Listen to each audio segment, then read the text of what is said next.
हो जाऊँ।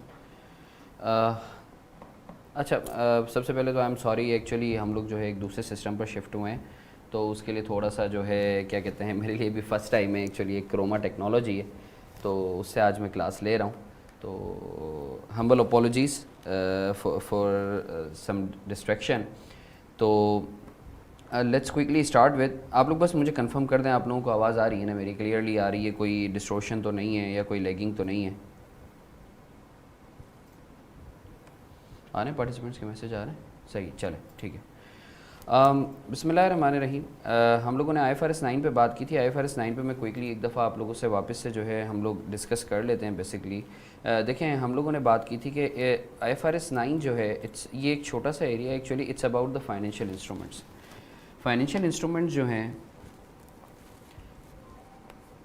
Financial instruments क्या चीज़ है, ये एक ऐसा कॉन्ट्रैक्ट है। Financial instruments is a contract जो एक पार्टी के बिहाफ पे फाइनेंशियल एसेट, जो एक पार्टी के बिहाफ पे फाइनेंशियल एसेट, मैं क्विकली रिकैप करवाता हूँ, फिर हम लोग इसको फर्दर जो है ना डिस्कस करते हैं। और दूसरी पार्टी के बिहाफ पे फाइनेंशियल लाइबिलिटी या फिर इक्विटी या दोनों क्रिएट करता है। It's a contract, financial instrument is a contract जो एक पार्टी के बिहाफ पे फाइनेंशियल एसेट और दूसरी पार्टी के बिहाफ पे फाइनेंशियल लाइबिलिटी या इक्विटी क्रिएट करता है। सही, ओके। अच्छा जी, तो फिर हमने बात की कि फाइनेंशियल एसेट क्या होता है। फाइनेंशियल एसेट जो है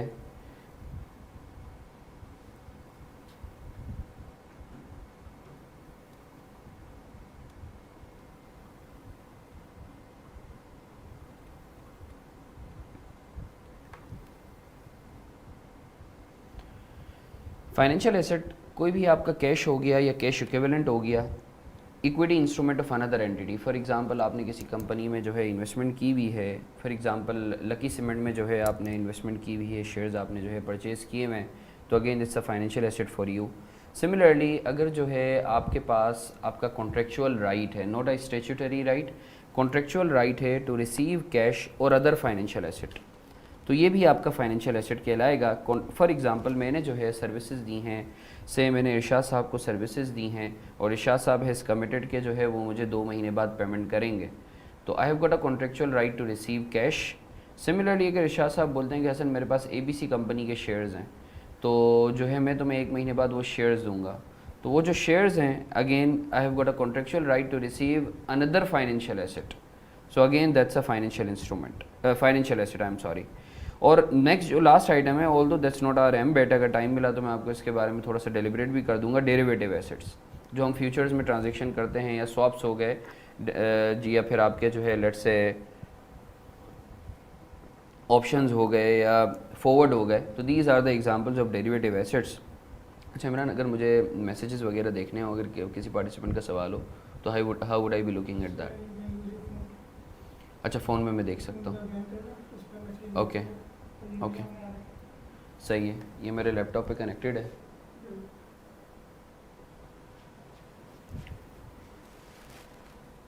इधर रख सकता हूँ मैं, सही है ना?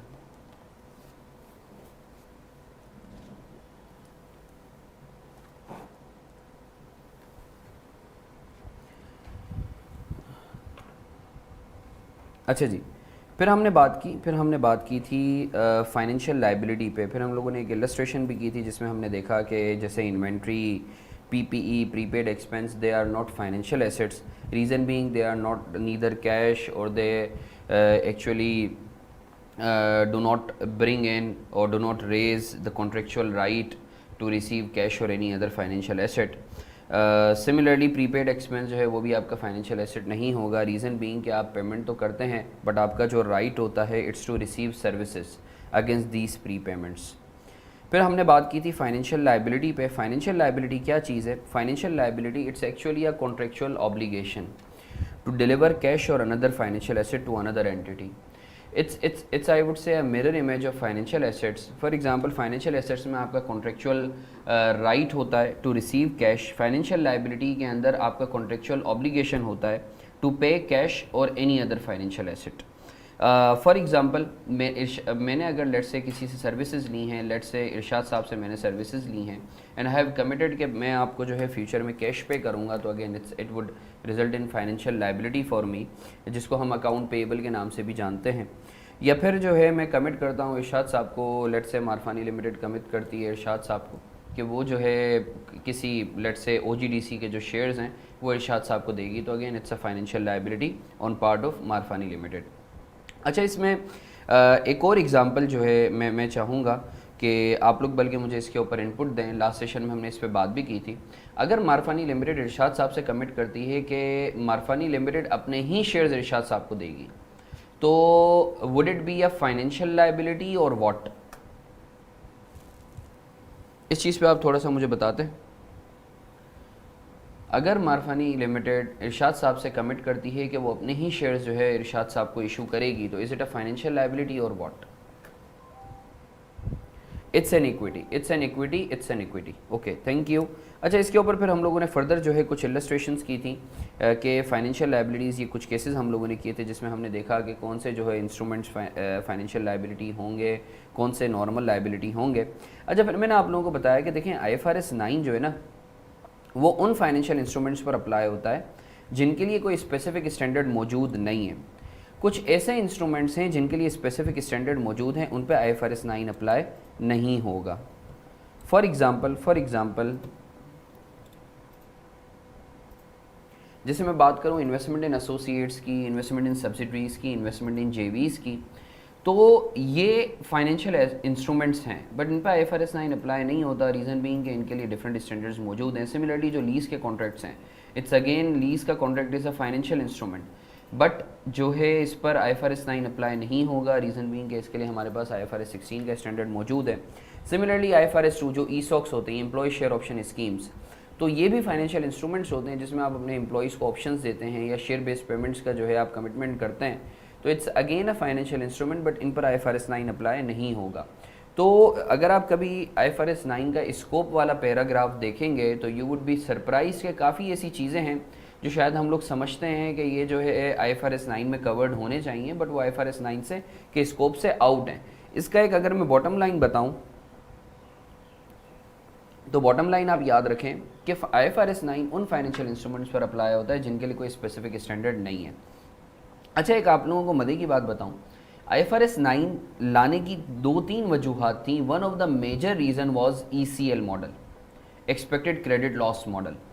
एक्सपेक्टेड क्रेडिट लॉस मॉडल, जैसा कि आप लोगों को पता है कि प्रोविजनिंग के हवाले से जो ये क्या कहते हैं 2008 का भी जो इशू हुआ था कि जो है आपका इकोनॉमिक एक जो है कॉलेप्स आया था, तो उसके बाद जो है काफ़ी ज़्यादा जो है वो डेवलपमेंट हुई और काफ़ी ज़्यादा क्रिटिसिज्म भी हुआ IAS 39 पे कि जो है IAS 39 is actually based on the provisioning is based on the reactive approach rather than the proactive approach. तो उसके बाद ECL मॉडल का जो है वजूद आया, एक्सपेक्टेड क्रेडिट लॉस मॉडल का IFRS 9 में, जिसमें आप क्या करते हैं कि आप डे 1 पर ही जब भी आपका एक्सपोजर होता है किसी दूसरी कंपनी पर, तो आप डे 1 पर ही जो है एक जो है क्या कहते हैं लॉस बुक कर लेते हैं। एक फार्मूला है आपका exposure into loss given default into probability of default, we shall be having a discussion on that। तो मैं एक चीज़ आप लोगों से अर्ज़ करना चाहूँगा कि ये जैसे IFRS 15 वाले जो आपके इंस्ट्रूमेंट्स हैं और ये जो आपके इधर मेंशन नहीं है IFRS 16, ये रहा 4, ऑल्दो IFRS 16 के जो कॉन्ट्रैक्ट्स हैं और जो IFRS 15 के जो रेवेन्यू के कॉन्ट्रैक्ट्स हैं, इन पर IFRS 9 अप्लाई नहीं होता। अलबत्ता जो ECL मॉडल है वो इन पर लाजमी अप्लाई होता है। यही वजह है कि इंडस्ट्री में जब हम देख रहे होते हैं तो लीज़ के कॉन्ट्रैक्ट्स के लिए आप IFRS 9 वाला ही ECL मॉडल अप्लाई कर रहे होते हैं लीज़ पे भी। सिमिलरली IFRS 15 वाले जो आपके कॉन्ट्रैक्ट एसेट्स या अकाउंट रिसीवेबल्स होते हैं उन पे भी जो है आपका ECL मॉडल लगता है। तो ऑल्दो लीज और IFRS 15 वाले जो आपके रिसीवेबल्स या कॉन्ट्रैक्ट एसेट्स हैं उन पे IFRS 9 अप्लाई नहीं होता, बट उनका IFRS 9 का जो ECL मॉडल है वो इन दोनों पर लाजमी अप्लाई होता है। एक और इंटरेस्टिंग बात आपको मैं बताऊं, बल्कि मैं चाहूँगा आप लोगों से पूछना कि ये जो इन्वेस्टमेंट इन एसोसिएट्स है, इन्वेस्टमेंट इन सब्सिडरीज है और इन्वेस्टमेंट इन JVs है, आप लोग मुझे ये बताएं कि ये तीनों जो हैं ये तो इम्पेयर होते होंगे, जाहिर सी बात है ना। इन्वेस्टमेंट इन एसोसिएट्स या इन्वेस्टमेंट इन सब्सिडरी या इन्वेस्टमेंट इन JV ये इम्पेयर तो होती हैं। क्या ये भी IFRS 9 के तहत ECL मॉडल के तहत इम्पेयर होती हैं? ये जो तीन इन्वेस्टमेंट्स हैं जो फर्स्ट 3 इन्वेस्टमेंट्स हैं, क्या ये भी IFRS 9 के तहत इम्पेयर होती हैं?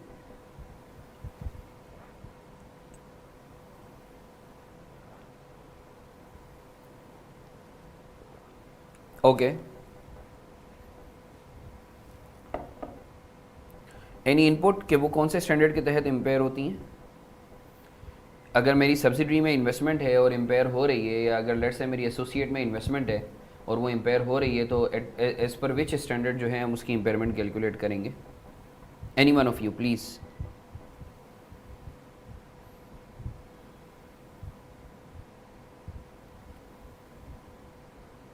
No,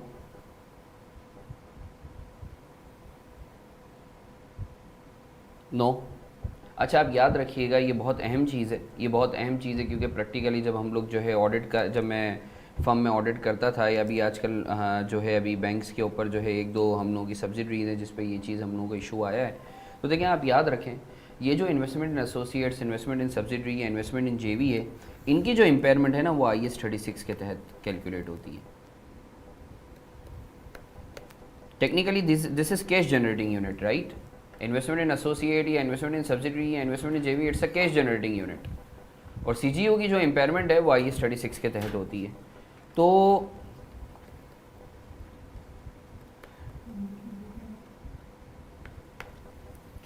so let's quickly move on.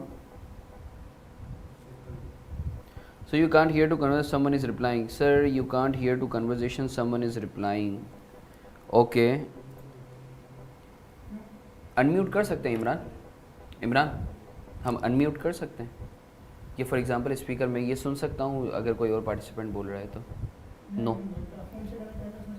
अच्छा, अगर मैं अपने लैपटॉप को वो कर दूँ तो इसमें स्पीकर में अनम्यूट कर देता हूँ, आवाज़ वो तो नहीं होगी, डिस्टोर्ट तो नहीं होगी, डुप्लीकेशन तो नहीं होगी? हो रही है ना आवाज़? डुप्लीकेट हो रही है ना? अच्छा, इसका क्या वर्क अराउंड है?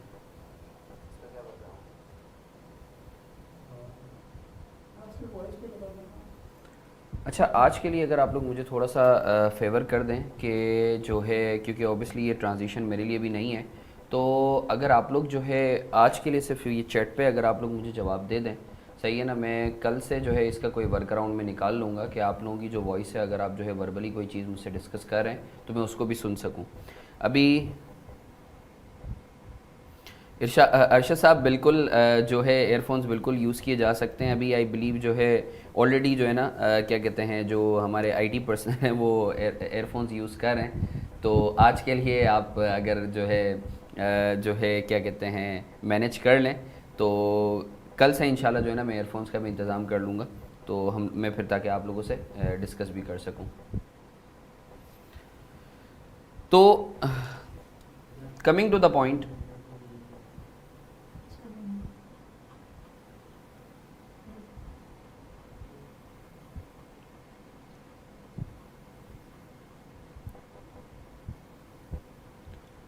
अच्छा, फिर हमने बात की थी कि फाइनेंशियल एसेट्स को जो है हम कितने तरीके से क्लासिफाई कर सकते हैं। मीनवाइल जो IAS 39 और IFRS 9 के डिफरेंसेस हैं, मैंने 1-2 डिफरेंसेस आप लोगों को पहले भी बताए थे, आज भी हम लोग जैसे चीज़ें पढ़ेंगे तो हम लोग डिस्कस कर लेंगे। तो जैसा मैंने आपको बताया था कि हर स्टैंडर्ड जो है ना उसका एक फ़्लो होता है। जैसे सबसे पहले वो स्कोप के हवाले से बात कर रहा होता है, फिर वो रिकग्निशन के हवाले से बात कर रहा होता है, फिर वो मेजरमेंट के हवाले से बात कर रहा होता है। मेजरमेंट से पहले बाज़ औक़ात क्लासिफिकेशन के हवाले से बात हो रही होती है। तो अब सवाल ये पैदा होता है कि फाइनेंशियल एसेट्स को आप कितने तरीक़ों से क्लासीफाई करेंगे। तो financial assets can be classified. Imran, वो जो एक और फाइल है वो ज़रा खोल देते हो मुझे, जो एक्सेल वाली थी, एक्सेल वाली फाइल थी। अच्छा, इसको मिनिमाइज़ करना है तो how would I be doing that? इसको मिनिमाइज़ करना है तो इसके कीबोर्ड से, ओके सही, ठीक है, ये हो गया। अच्छा सही है, डाउनलोडेड है ऑलरेडी, ओके। इसमें चलो, दैट्स सो अमेजिंग, ये अच्छा हो गया। और अगर मुझे स्क्रॉल अप स्क्रॉल डाउन करना है तो या तो माउस के थ्रू कर लूँ या फिर मैं इसके थ्रू कर लूँ। सही, ठीक है ठीक है ठीक है, सही। ये स्क्रीन भी शेयर हो रही है, राइट? सही। और इसको अगर मुझे फुल साइज़ करना है वापस तो व्यू में जाके फुल स्क्रीन, ठीक है, ज़बरदस्त।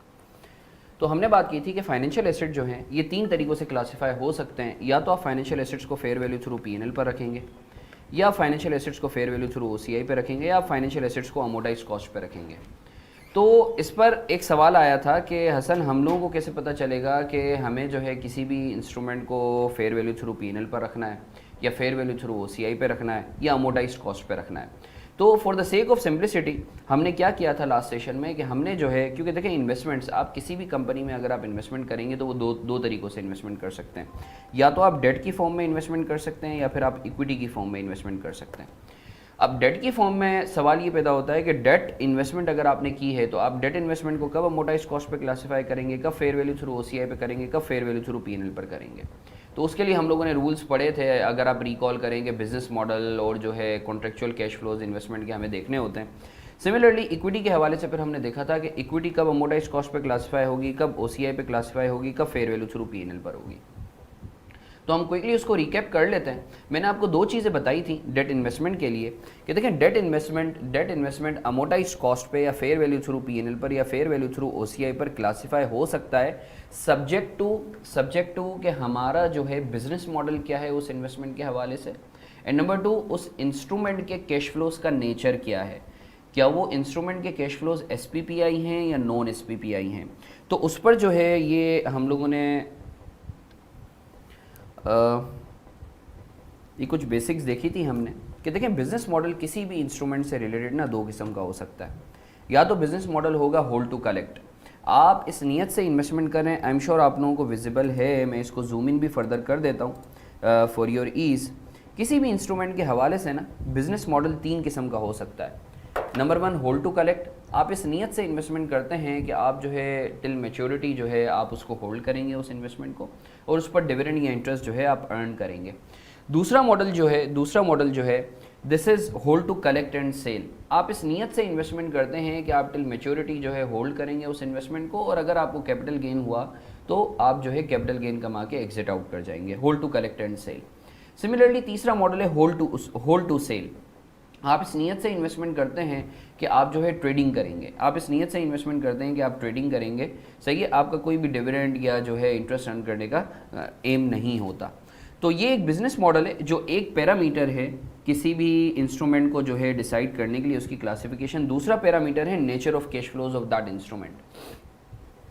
देखें from the return volatility of return perspective जो है किसी भी इंस्ट्रूमेंट के जो कैश फ्लोज होते हैं उसके दो नेचर के कैश फ्लोज हो सकते हैं।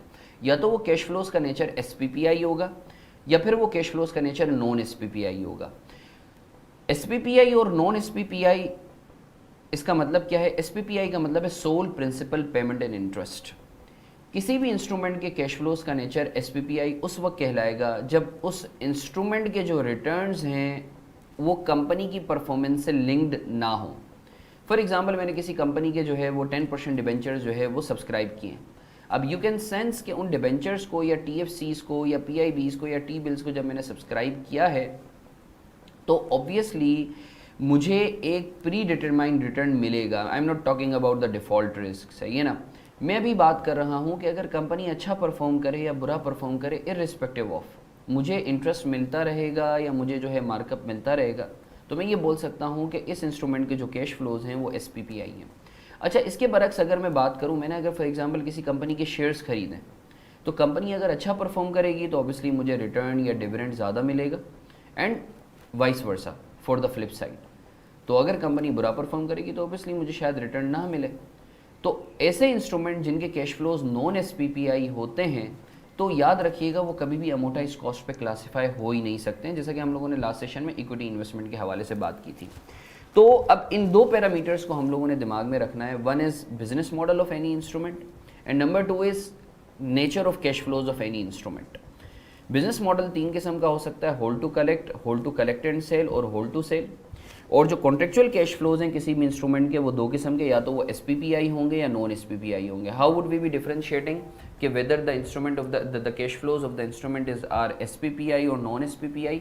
if the contractual cash flows of that instrument are linked to the performance of the company, so we may consider that the cash flows of that instrument as non SPPI. और अगर उस instrument के cash flows जो हैं वो company की performance से link नहीं है तो वी में से कि उस कंपनी के जो उस इंस्ट्रूमेंट के जो कैश फ्लोज हैं वो एसपीपीआई हैं। अच्छा, इधर एक सवाल आता है प्रैक्टिकली कि ये जो काइबोर्ड लिंक्ड इन्वेस्टमेंट्स होती हैं, काइबोर्ड लिंक जो है इन्वेस्टमेंट्स होती हैं, तो क्या ये नॉन एसपीपीआई कहलाएंगी? तो देखें, आप बेहतर समझते हैं कि ये जो काइबोर है या लाइबोर है, this is not link to the performance of the company. ये मैक्रो इकोनॉमिक फैक्टर्स की बेसिस पर जो है वो ड्राइव होता है, तो they are still considered as SPPI. The cash flows of those instruments are still considered as SPPI. अच्छा, मुझे आप एक बात बताएं, आप लोगों को मेरी आवाज़ आ रही है या नहीं आ रही? क्योंकि आप लोगों का चैट बॉक्स में कोई मैसेज नहीं आया है, तो मुझे आप लोग थोड़ा प्लीज़ कंफर्म कर देते हैं।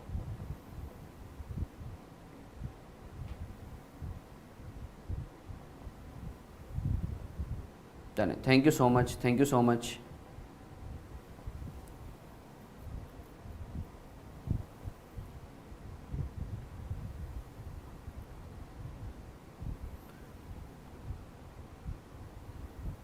इट डिपेंड्स ऑन हसनैन इमाम, इट डिपेंड्स ऑन के जो है वो terms and agreements. Terms and agreements क्या है, मैं तो एक जेनेरिक आपको बात बता रहा हूँ।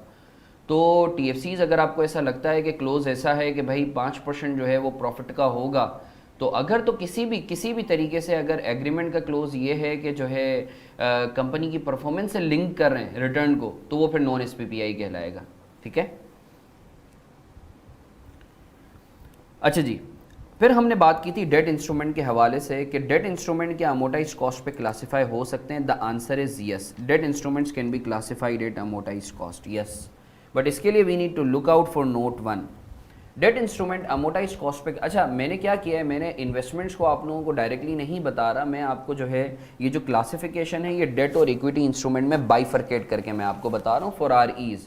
जब आप स्टैंडर्ड भी पढ़ेंगे तो स्टैंडर्ड में इनको कंबाइन करके बताया हुआ, इनको ऐसे सेपरेटली नहीं बताया हुआ। ये तो मैं आप लोगों की आसानी के लिए जो है फेज़ बिल्कुल मैं आपका जवाब दे देता हूँ। फेज़ आपका जो है ना वो मैसेज ऊपर चला गया है, तो मुझे आप थोड़ा सा टाइम दें, तो क्योंकि मैं ये जो चैट बॉक्स है मेरे दूसरे लैपटॉप में खुला हुआ है, तो मैं आपके बिल्कुल जो है ना मैसेज का जवाब देता हूँ। अच्छा जी, अब सवाल ये पैदा होता है कि डेट इंस्ट्रूमेंट अमोटाइज कॉस्ट पे जो है कब क्लासिफाई हो सकता है? The answer is yes. अब कब क्लासिफाई होगा? जब बिजनेस मॉडल जो है होल्ड टू कलेक्ट होगा और जो कैश फ्लोज का नेचर होगा वो एसपीपीआई होगा। ये दोनों कंडीशंस अगर पूरी होंगी तो the debt instrument needs to be classified at amortised cost. Similarly अगर तो अच्छा, अब सवाल ये पैदा होता है कि क्या debt instrument fair value through OCI पे क्लासिफाई हो सकता है? The answer is yes. कब हो सकता है? जब बिजनेस मॉडल जो है hold to collect and sell हो। मैं आप लोगों की आसानी के लिए मार्किंग भी कर रहा हूँ, hold to collect and sell हो, और कैश फ्लोज का जो नेचर है वो एसपीपीआई होगा। फेयर वैल्यू किसी भी डेट इंस्ट्रूमेंट का कैश फ्लोज का नेचर अगर एसपीपीआई है और business model hold to collect and sell है, तो आप उस इंस्ट्रूमेंट को जो है डेट इंस्ट्रूमेंट को फेयर वैल्यू थ्रू ओसीआई पर रखेंगे। अच्छा, फेयर वैल्यू थ्रू पीएनएल की भी कंडीशन लिखी हुई है ये नीचे, बट मैं इसकी कंडीशन जो है नॉर्मली बताता नहीं हूँ, just to keep the thing simple. आसान सी चीज़ है, कोई भी डेट इंस्ट्रूमेंट जो है अगर तो वो अमोटाइज कॉस्ट भी की कंडीशन पूरी नहीं करता, ना वो फेयर वैल्यू थ्रू ओसीआई की कंडीशन पूरी करता है, तो बाई डिफॉल्ट वो instrument fair value through PNL पे क्लासिफाई होगा। यानी fair value through PNL is a residual category in case of debt instruments.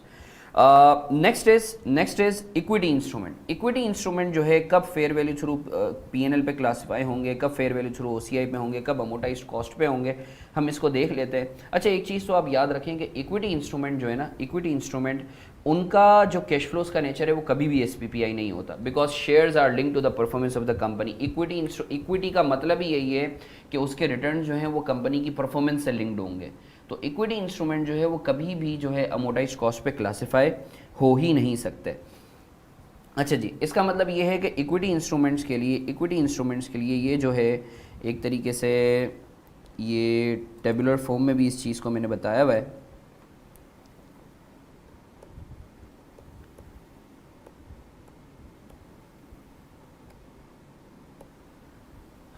अच्छा जी, अब अगर एक बात आप नोट करें, equity instrument by default fair value through PNL में क्लासिफाई होंगे। अगर आप ये जो कॉलम एफ देखें तो उसमें लिखा हुआ है equity instrument by default fair value through PNL में क्लासिफाई होंगे। इक्विटी इंस्ट्रूमेंट अमोटाइज कॉस्ट पे कभी भी क्लासिफाई नहीं हो सकते, उसका रीज़न मैंने आप लोगों को बता दिया है। अब सवाल ये पैदा होता है कि इक्विटी इंस्ट्रूमेंट को क्या हम फेयर वैल्यू थ्रू ओसीआई पर क्लासिफाई कर सकते हैं? The answer is yes. Subject to कि ये 4 बातें हम लोग जो है मीट करें। जैसे लास्ट टाइम किसी पार्टिसिपेंट ने जो है मुझसे सवाल किया था कि हसन वो जो तुम्हारी वो जो प्रेजेंटेशन है उसमें जो है वो एक कंडीशन शायद मिसिंग है, तो ये एक्सेल शीट है जिसमें जो है ये मैंने कवर किया हुआ है, वो भी आई बिलीव मैंने आप लोगों से शेयर कर दी, अगर नहीं किए तो आज मैं आप लोगों से शेयर कर दूंगा। Equity instrument fair value through OCI पर क्लासीफाई होगी सब्जेक्ट टू के अगर ये 4 बातें पूरी हो रही हों। वो 4 बातें क्या हैं? If the company can justify कि ये जो इन्वेस्टमेंट है ये स्ट्रेटेजिक नेचर की है या लॉन्ग टर्म नेचर की है। Number 2, we need to decide on day 1। Initially जब आप परचेज कर रहे हैं तो आपको उस टाइम पे डिसाइड करना है कि फेयर वैल्यू थ्रू ओसीआई पे रखेंगे या फेयर वैल्यू थ्रू पीएनएल पर रखेंगे। इसका मतलब है सब्सिक्वेंटली जो है आप इसको रिक्लासीफाई नहीं कर सकते। सिमिलरली ये इरिवोकेबल ऑप्शन है। इट मीन्स एक दफ़ा अगर आपने ओसीआई पर रख लिया है तो you can't revert to PNL and other way around as well because of the condition number 2। Similarly जितने भी गेन्स या लॉसेज हैं, इनफैक्ट रियलाइज गेन्स या लॉसेज भी हैं, वो कभी भी पीएनएल की जो है वो पीएनएल पे नहीं राउट होंगे accept for the dividend income. इसके ऊपर लास्ट सेशन में हम लोगों ने काफ़ी डिबेट किया था कि ये चीज़ क्यों की गई है, क्योंकि इसमें मनूवरिंग बहुत ज़्यादा होती थी। अच्छा, ये जो रिस्ट्रिक्शन है, रिस्ट्रिक्शन नंबर 4, ये सिर्फ और सिर्फ इक्विटी इंस्ट्रूमेंट्स के लिए, ये डेट इंस्ट्रूमेंट्स के लिए नहीं है। अगर आप डेट इंस्ट्रूमेंट्स को फेयर वैल्यू थ्रू ओसीआई पे classify, sir Excel file is not readable, okay, is it fine now? Abdullah साहब, Excel file is fine now? अच्छा, म्यूट अभी सब नहीं हुए हैं, अच्छा मैं म्यूट कर देता हूँ।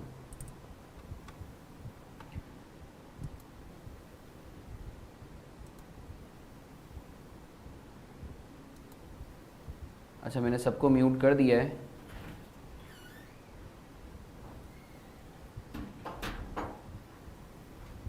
आप लोगों को मेरी आवाज़ तो आ रही है ना? ऐसा तो नहीं है ना कि मैं भी म्यूट हो गया हूँ? आप लोगों को मेरी आवाज़ तो आ रही है ना अहमद साहब? चलें, that's good, that's good.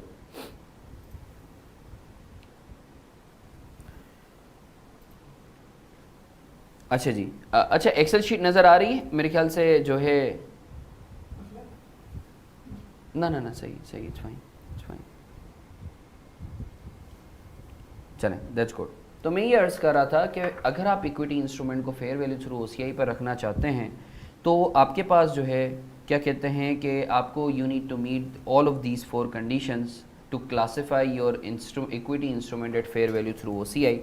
Number 1, strategic investment, you need to actually justify कि जो आपकी इन्वेस्टमेंट है वो स्ट्रेटेजिक नेचर की है, इनिशियली आपने डेजिग्नेट करना है, it should be irrevocable option, और जितने भी गेन्स या लॉसेस हैं वो सिवाय डिविडेंड इनकम के वो पीएनएल में राउट होंगे।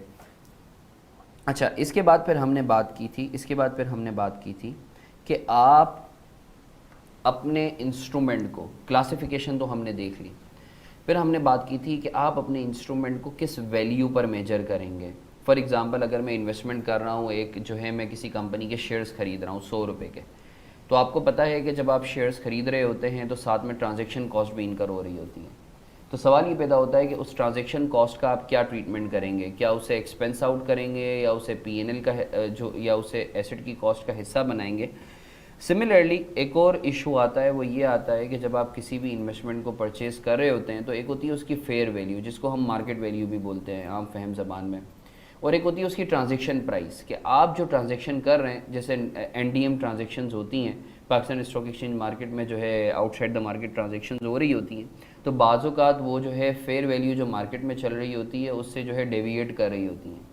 तो सवाल ये पैदा होता है कि अगर तो हम एक इंस्ट्रूमेंट को परचेज़ कर रहे हैं, लेट्स से उसकी वैल्यू 100 रुपया है, बट हम परचेज़ कर रहे हैं 95 रुपीज़ में, तो सवाल ये पैदा होता है कि ये जो आप 5 रुपये कम में परचेज़ कर रहे हो, तो आप अपनी इन्वेस्टमेंट को ट्रांजैक्शन प्राइस पे वैल्यू करोगे या फिर अपनी इन्वेस्टमेंट को फेयर वैल्यू पर जो है वैल्यू करोगे। तो ये सारी जो मॉडलिटीज़ हैं वो हम मेजरमेंट वाले एरिया में जो है हम लोग डिस्कस करेंगे। तो इसको क्विकली हम लोग जो है देख लेते हैं। देखें, 2 स्टेप्स में हम लोग इसको देखेंगे। सबसे पहले कि इनिशियली जब आप अपनी इन्वेस्टमेंट को ख़रीद रहे हो तो आप किस वैल्यू पर मेजर करोगे और ट्रांजैक्शन कॉस्ट का आप क्या ट्रीटमेंट करोगे, और उसके बाद जो है फिर हम देखेंगे कि सब्सिक्वेंटली जो आपने इन्वेस्टमेंट परचेज़ की है उसको आप किस तरीके से ट्रीट करेंगे। अच्छा, अगर तो आप, अच्छा ये मैं अब आपको डेट और इक्विटी दोनों के लिए बता रहा हूँ। अब ये जो मैं आप लोगों को मेजरमेंट का इशू बता रहा हूँ, ये डेट और इक्विटी दोनों के लिए बता रहा हूँ। आई एम नॉट बाइफर्केटिंग, क्योंकि रूल सेम रहेंगे, चाहे वो डेट हो चाहे इक्विटी हो।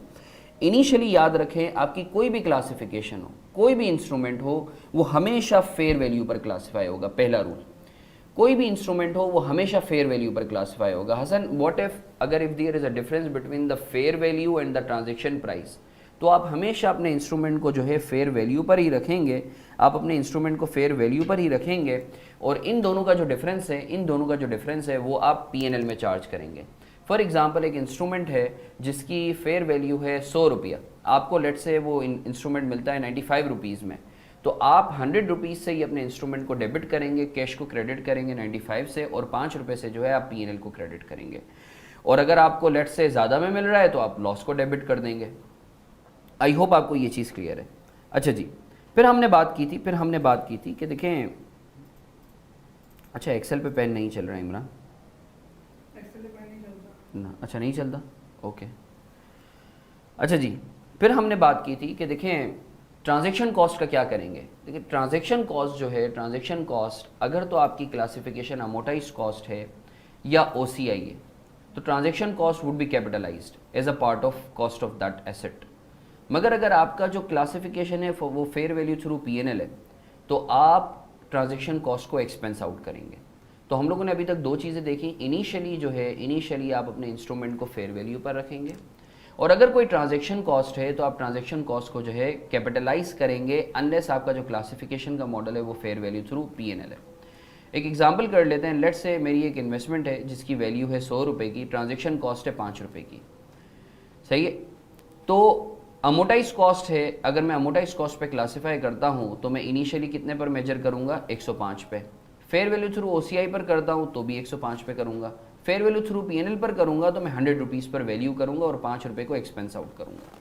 सिमिलरली नेक्स्ट बात होती है कि आप जो है सब्सिक्वेंटली अब किस वैल्यू पर, डे 1 पे तो आपने मेजर कर लिया, अब सब्सिक्वेंटली आपने अपनी इन्वेस्टमेंट को किस वैल्यू पर मेजर करना है। तो देखें, अगर तो अमोटाइज कॉस्ट पे आप रख रहे हैं, अगर तो आपकी क्लासिफिकेशन अमोटाइज कॉस्ट है, तो सब्सिक्वेंटली भी आप अमोटाइज कॉस्ट पे ही क्लासीफाई करेंगे। अमोटाइज कॉस्ट क्या होती है, इस पर मैंने आप लोगों को बोला था कि देखें अभी फ़िलहाल आप ये समझ लें कि जो आपकी कॉस्ट है वही अमोटाइज कॉस्ट है। अभी हम लोग आगे पढ़ेंगे आईआरआर और कूपन रेट का डिफरेंस, तो उसके अंदर वी शैल बी डेलिब्रेटिंग इन दोनों में डिफरेंस क्या है। Similarly fair value through OCI में आप अपने इंस्ट्रूमेंट को फेयर वैल्यू पर रखेंगे with a change in fair value to be charged in OCI. Similarly अगर आप फेयर वैल्यू थ्रू पीएनएल पर रख रहे हैं तो आप जो है अपने इंस्ट्रूमेंट को जो है फेयर वैल्यू पर रखेंगे with a change in fair value to be charged in PNL. तो हम लोगों ने ये एक तरीके से जो है क्विकली रिवाइज भी कर लिया है। अब मेरे ख्याल से अभी तकी साहब for amortise cost and OCI fair value सही है, बिल्कुल सही है आमिर साहब, बिल्कुल सही। File is still not readable, okay it's fine now, सही है, ठीक है। मेरे ख्याल से अभी नमाज का ब्रेक ले लें, अगर आप लोग मुनासिब समझें तो फिर हम लोग आके इक्विटी इंस्ट्रूमेंट की कैलकुलेशन देखेंगे, और फिर उसके बाद जो है we shall be deliberating on the calculation of the debt instruments. तो what do you say people, 10 minute का नमाज का ब्रेक ले लें।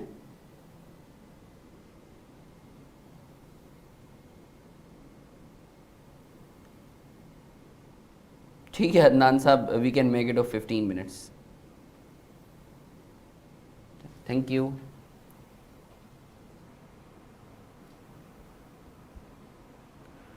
अच्छा, इस क्वेश्चन को मैं ट्राई कर पाऊँ।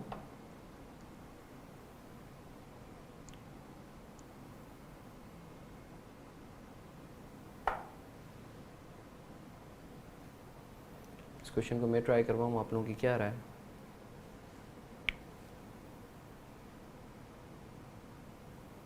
चलें, सही है। 5000 shares purchase for ₹100 each. Transaction cost जो है वो 2% है in both buying and selling side. Fair values जो हैं वो डिफरेंट डेट्स पे ये दी हुई हैं। 1 जनवरी 2009 को जब हमने परचेज़ किया तो 100 रुपया जो है फेयर वैल्यू थी। अच्छा ओके हसनैन साहब 5 मिनट ओके हसनैन साहब, बाय द वे दूसरा क्वेश्चन जो है इससे ज़्यादा कॉम्प्रीहेंसिव है, तो इफ़ यू अलाउ ये वाला क्वेश्चन मैं ट्राई करवा देता हूँ। उसके बाद वाला जो क्वेश्चन है जिसमें हमें एक्सट्रैक्ट्स भी बनाने हैं वो आप लोग जो है वो खुद से ट्राई कीजिएगा, उसमें भले मैं थोड़ा सा टाइम ज़्यादा भी दे दूँगा। तो सिंस इट्स फर्स्ट इलस्ट्रेशन, तो चूँकि हमारे पास जो है वो अकाउंटिंग पर्सपेक्टिव से जो है कुछ बिगिनर्स भी जो हैं वो हैं, तो मेरे ख्याल से इट्स गुड कि जो है पहले एक दफ़ा ये मैं करवा दूँ। अच्छा, मुझे आप एक बात बताएं, लेट्स से यहाँ जो है परचेज प्राइस अगर 100 की जगह 95 होती, still we would have measured our investment at ₹100 rather than 95, ठीक है ना। We are very clear on this के at initial recognition we shall be measuring our investment at fair value irrespective of whatever the transaction price is. If there is a difference between the transaction price and the fair value, the difference shall be charged in P&L, either the gain side or the loss side, be it any case. Okay. 31 मार्च 2009 को value जो है 100 से बढ़ के 108 रुपया हो गई है। 30 जून को वैल्यू जो है 108 से 111 हो गई है। 30 सितंबर को जो है 1 रुपये से वैल्यू कम हो के 110 हो गई है। 30 नवंबर को जो है वैल्यू आपकी 114 हो गई है। एंड लेट्स एज्यूम कि हमने इस डेट पर 30 नवंबर 2014 को हमने इस इन्वेस्टमेंट को डिस्पोज भी कर दिया है। डिविडेंड अमाउंटिंग ₹4 पर शेयर वॉज अनाउंसड ऑन 30 जून 2009। हमने जो है डिविडेंड अनाउंस भी किया है 30 जून 2009 को, हमें एक्चुअली मिला है। अब हमें जो है case 1 we need to actually prepare entries assuming हम फेयर वैल्यू थ्रू P&L पे क्लासीफाई कर रहे हैं, एंड नंबर 2 हम फेयर वैल्यू थ्रू OCI पे क्लासीफाई कर रहे हैं। So let's quickly move on with the scenario.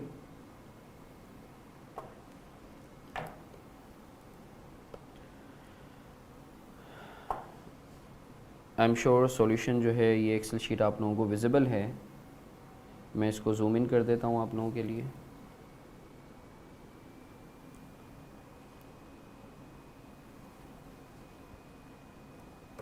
I am sure it's loud and clear, right?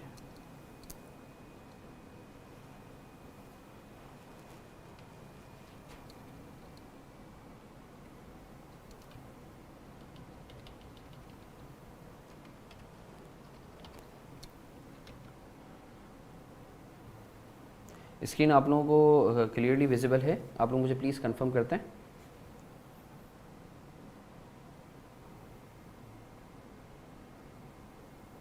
चल, दैट्स गुड।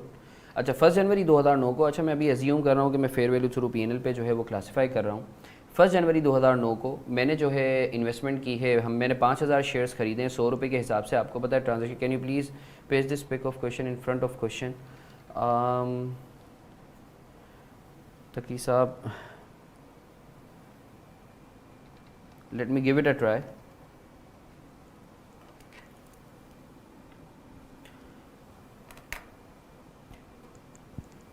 इमरान, हम इसका स्क्रीनशॉट ले सकते हैं? एक मिनट इधर आते हो। ये जो है ना,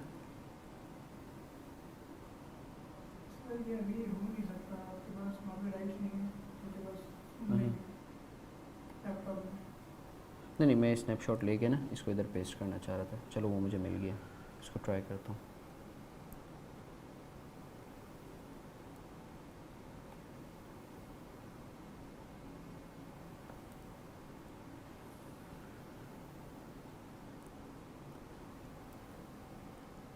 माउस से करना।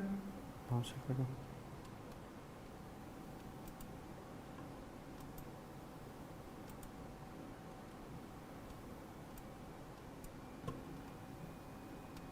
तकी साहब अब बेहतर है?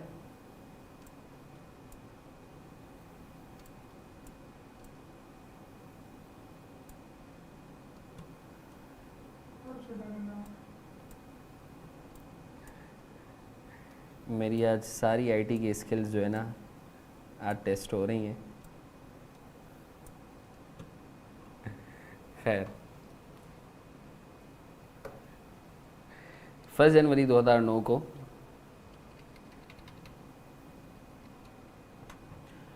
हम लोगों ने इन्वेस्टमेंट परचेज़ की है, अज्यूमिंग हम लोग फेयर वैल्यू थ्रू P&L पे क्लासीफाई कर रहे हैं। 5000 शेयर्स हैं, एक शेयर की जो फेयर वैल्यू है वो 100 रुपया है। आपको पता है ट्रांजैक्शन कॉस्ट जो है वो कैपिटलाइज नहीं होती, तो financial asset debit, cash credit 5 lakh से।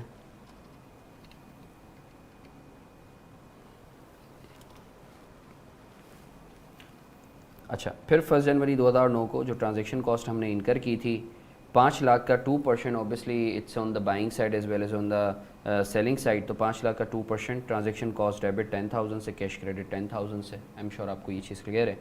फिर 31 मार्च को जो है we need to revalue our investment on the quarterly reporting. तो चूँकि मेरी जो इन्वेस्टमेंट है उसकी वैल्यू 100 से बढ़ के 108 रुपया हो गई है, you can have a look at the question. Financial asset जो है 40,000 से आपका बढ़ गया 5,000, आपके पास शेयर्स थे, एक शेयर की वैल्यू 8 रुपया थी, तो 8 इंटू 5,000 40,000, P&L आपने क्रेडिट कर दिया 40,000 से। फिर 30 जून को जो है आपकी जो फाइनेंशियल एसेट की वैल्यू है वो 3 रुपये से बढ़ गई है, 108 से 111 रुपया हो गई है। तो जो है आपने फाइनेंशियल एसेट को अगेन डेबिट कर दिया और मार्क टू मार्केट कर दिया, और P&L को आपने 15,000 से क्रेडिट कर दिया। सिमिलरली अगर आप एडजस्टमेंट पढ़ें तो डिविडेंड जो है 30 जून को हमें मिला है 4 रुपये का, तो cash debit dividend income credit 20,000 से, अगर एक शेयर पे 4 रुपया मिला है तो 5,000 शेयर्स हैं तो 5,000 इंटू 4 20,000। आई एम श्योर आपको यहाँ तक क्लियर है। If there is any confusion please आप लोग मुझसे पूछ सकते हैं, वर्बली भी आप लोग मुझसे पूछ सकते हैं प्लीज़।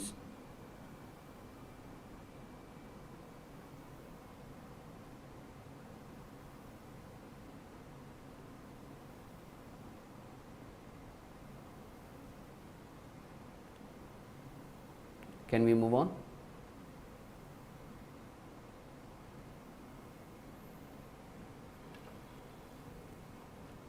ओके अच्छा, अगर आप फिर 30 सितंबर को देखें तो 30 सितंबर को जो है इस इन्वेस्टमेंट की वैल्यू जो है 111 से 110 रुपया हो गई है। तो जो है हमने P&L को डेबिट कर दिया 5,000 से और फाइनेंशियल एसेट को क्रेडिट कर दिया 5,000 से।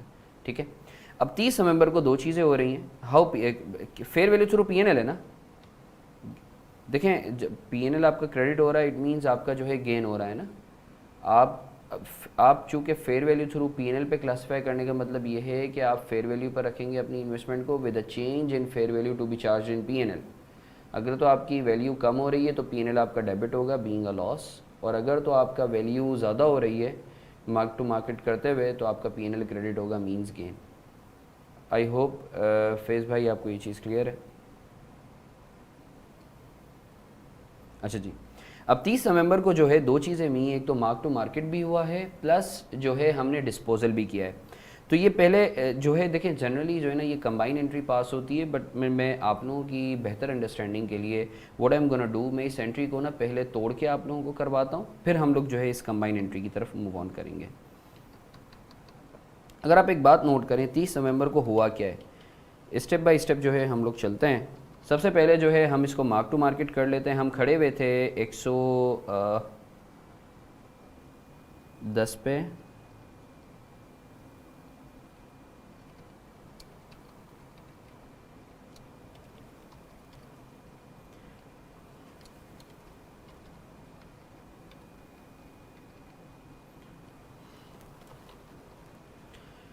और 30 नवंबर को जो वैल्यू हो गई है 114 हो गई है। तो let us first mark to market this investment. तो 20,000 से जो है हमने गेन बुक कर लिया, फाइनेंशियल एसेट 20,000 से डेबिट, P&L 20,000 से क्रेडिट। आई एम श्योर आपको ये चीज़ क्लियर है। फिर हम लोगों ने जो है डिस्पोजल किया है, डिस्पोजल किया तो हमने 114 रुपये में डिस्पोजल किया होगा। 5,000 शेयर्स हमने 114 रुपये के हिसाब से बेचे, तो कैश डेबिट 5,70,000 और financial asset credit 5,70,000। I am sure आपको ये चीज़ क्लियर है। अच्छा, फिर जाहिर सी बात है कि जो आपकी ट्रांजैक्शन कॉस्ट है it will have to be incurred, तो फिर 5,70,000 का 2% we would have paid this as a transaction cost. तो ट्रांजैक्शन कॉस्ट 5,70,000 का 2% 11,400 से डेबिट और कैश क्रेडिट 11,400 से। आई एम श्योर आपको ये चीज़ क्लियर है। अच्छा, अगर इन तीनों एंट्रीज़ को मैं कंबाइन करूँ, तो फाइनेंशियल एसेट आपका 20,000 से डेबिट और फाइनेंशियल एसेट 570 से क्रेडिट, तो नेट बेसिस पे आपका फाइनेंशियल एसेट क्रेडिट हो रहा है 5,50,000 से। ठीक है, आपका कैश जो है 570 से डेबिट और 11,400 से क्रेडिट, तो नेट बेसिस पर जो आपका कैश डेबिट हो रहा है वो 5,58,600 से हो रहा है। सिमिलरली आपका जो P&L है वो 20,000 से क्रेडिट और 11,400 से डेबिट, तो नेट बेसिस पर जो P&L क्रेडिट हो रहा है वो 8,600 से हो रहा है। तो आई एम श्योर आपको सेपरेट एंट्रीज़ के ज़रिए जो है ये कंबाइन एंट्री जो है ये भी क्लियर है। आई एम श्योर आपको ये चीज़ क्लियर है। If any one has got any question तो प्लीज़ आप लोग मुझसे पूछें, अदरवाइज़ जो है हम लोग फेयर वैल्यू थ्रू OCI पे मूव ऑन करें।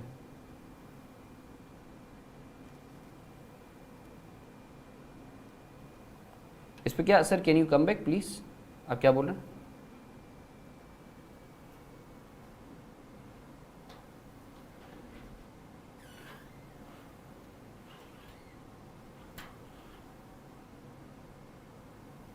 कर लिया ना, देखिए ना पीएनएल को क्रेडिट तो करा है मैंने, 8,600 से क्रेडिट तो करा है।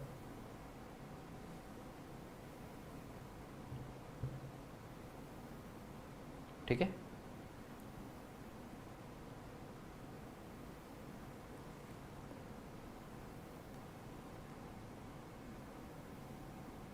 शिजा साहब क्लियर है आपको?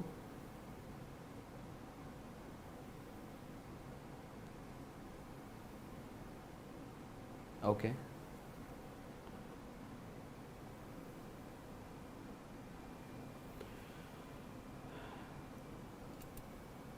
अच्छा जी, अब हम एक काम करते हैं, इसी क्वेश्चन को फेयर वैल्यू थ्रू ओसीआई के थ्रू करते हैं।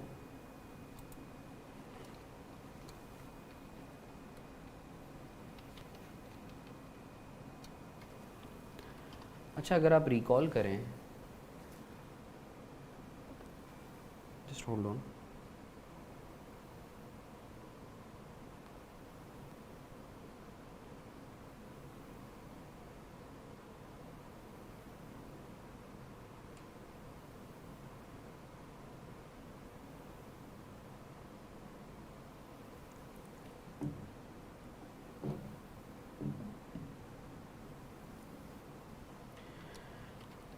अच्छा फेयर वैल्यू थ्रू ओसीआई पे हमें ये चीज़ पता है कि ट्रांजैक्शन कॉस्ट जो है वो कैपिटलाइज होती है, और जो अनरियलाइज गेन है जब रियलाइज़ होता है तो वो ओसीआई ही में ही रहता है।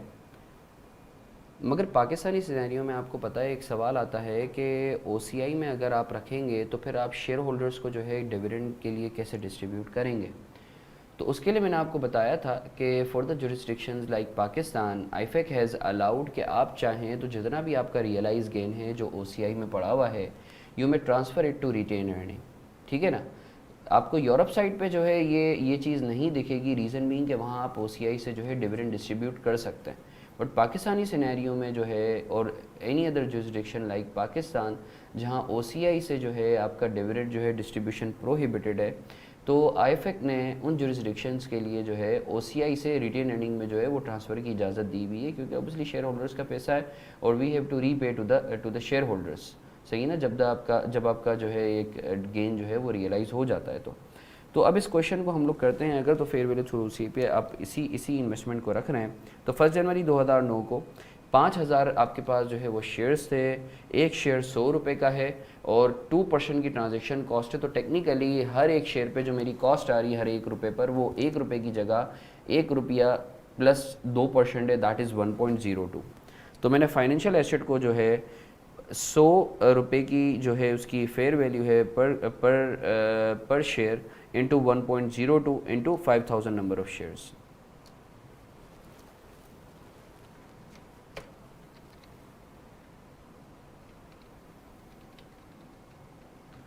$5,10,000 से जो है मैंने फाइनेंशियल एसेट को डेबिट किया और कैश को क्रेडिट किया है। सही है, अब 31 मार्च को जो है शेयर की वैल्यू 100 से बढ़ के 108 रुपया हो गई है।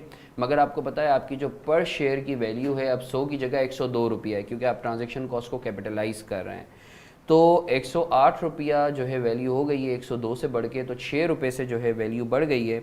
तो आप 6 रुपीज़ पर शेयर इंटू आप 5,000 शेयर्स करेंगे तो 30,000 से आपका फाइनेंशियल एसेट डेबिट हो जाएगा और 30,000 से आपका ओसीआई क्रेडिट हो जाएगा। सिमिलरली 30 जून को आपकी वैल्यू जो है वो 108 से बढ़ के 111 हो गई है, 3 रुपये से जो है आपकी इन्वेस्टमेंट की वैल्यू बढ़ गई है। तो आप 15,000 से फाइनेंशियल एसेट को डेबिट करेंगे और 15,000 से ओसीआई को आप क्रेडिट करेंगे। सिमिलरली 30 जून को आपने डिविडेंड अर्न किया है, तो डिविडेंड ऑब्वियसली इररिस्पेक्टिव ऑफ आपकी कोई भी क्लासिफिकेशन हो, it is charged in PNL. ठीक है ना, तो आपने कैश डेबिट कर दिया, डिविडेंड इनकम को 20,000 से जो है आपने क्रेडिट कर लिया। सिमिलरली 30 सितंबर को आपकी वैल्यू जो है वो 111 से 110 रुपया पर शेयर हो गई है। तो 1 रुपये से आप अपनी जो है वैल्यू को कम करेंगे और आप फाइनेंशियल एसेट को 5,000 से कम करके ओसीआई को 5,000 से डेबिट करेंगे। अच्छा, अब अगर आप एक बात नोट करें, 30 नवंबर को, अब मैं डायरेक्ट कंबाइंड एंट्री पास करवा रहा हूँ। 30 नवंबर को एक तो आपकी वैल्यू 110 से बढ़ के 114 रुपया हो गई है, एक चीज़, और दूसरी चीज़ ये है कि आप इसी दिन डिस्पोज भी कर रहे हैं। अब आप इस चीज़ को देखिएगा, मैं डायरेक्टली कंबाइंड एंट्री पास करवा रहा हूँ।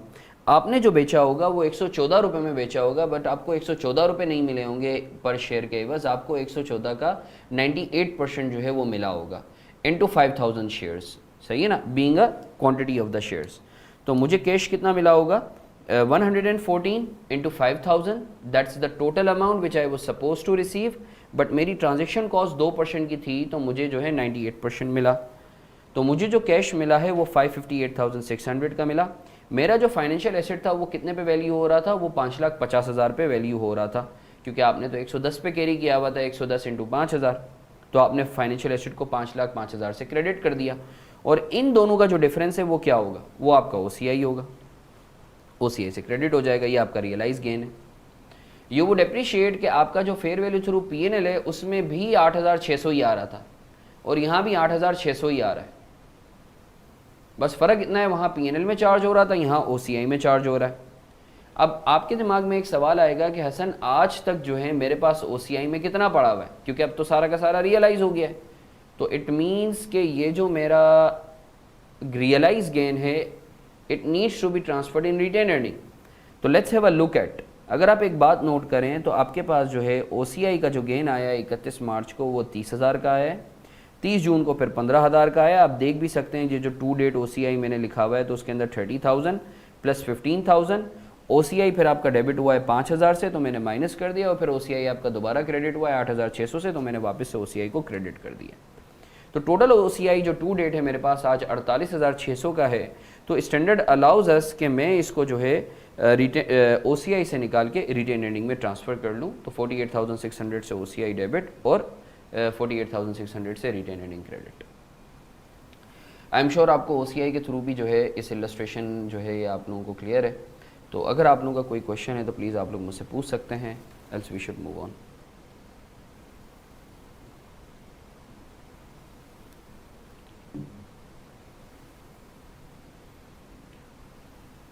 सुलेमान साहब जस्ट सो योर मैसेज। आप चाहें ना तो आप स्क्रीन पे अगर जो है वो टच करके आप चाहें तो उसको खुद भी जूम इन कर सकते हैं। नेक्स्ट टाइम मैं इसको और फर्दर जूम इन भी कर दूंगा। So let's move on to another illustration. ये प्रोफेशनल क्वालिफिकेशन का जो ये फाइनल्स में ये सवाल आया था तो आई वुड लाइक कि आप इस सिनेरियो को ट्राई करें।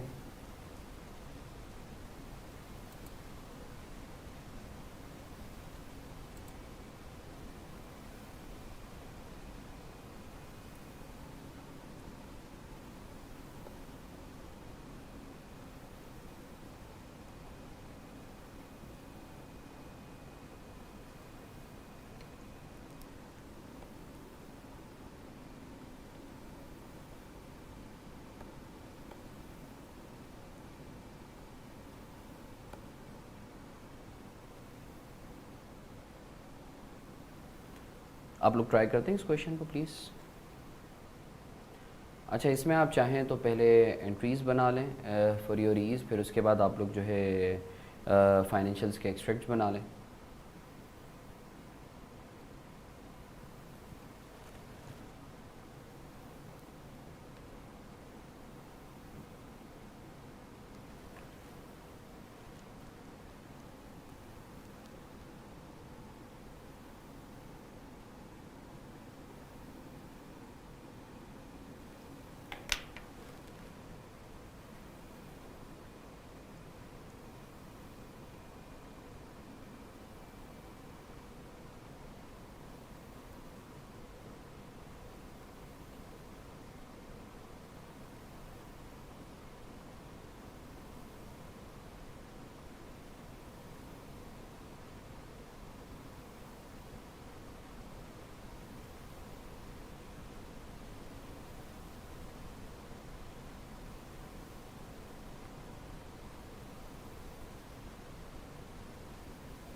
मैं मीनवाइल आप लोगों से ग्रुप पे शेयर भी कर देता हूँ।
इमरान अगर मुझे म्यूट करना हो तो कैसे करूँगा? सॉरी, अच्छा ये माइक ऑन होगा तो ही आवाज़ जाएगी वरना नहीं जाएगी ऐसा?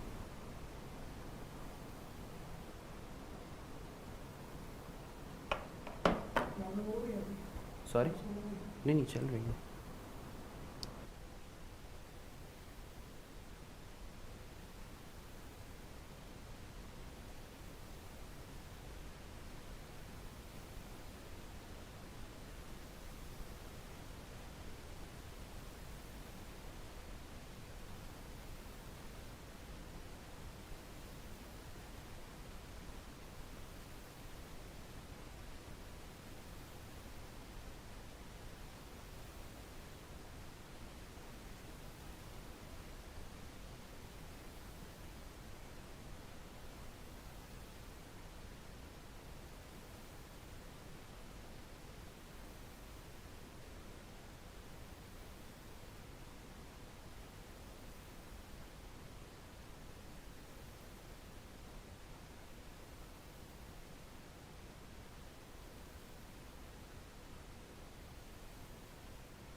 अच्छा जी, मैं सॉल्व करवाऊँ इस क्वेश्चन को?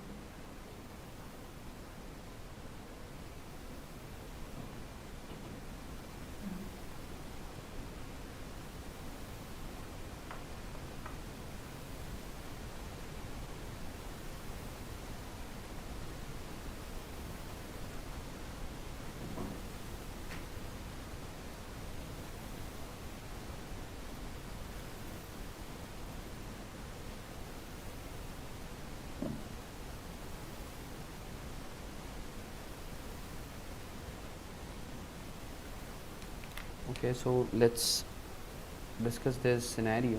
Prepare the extracts relevant to the above transactions from KL's statement of financial position and comprehensive income for the year ended 31st December 2017 in accordance with IFRS.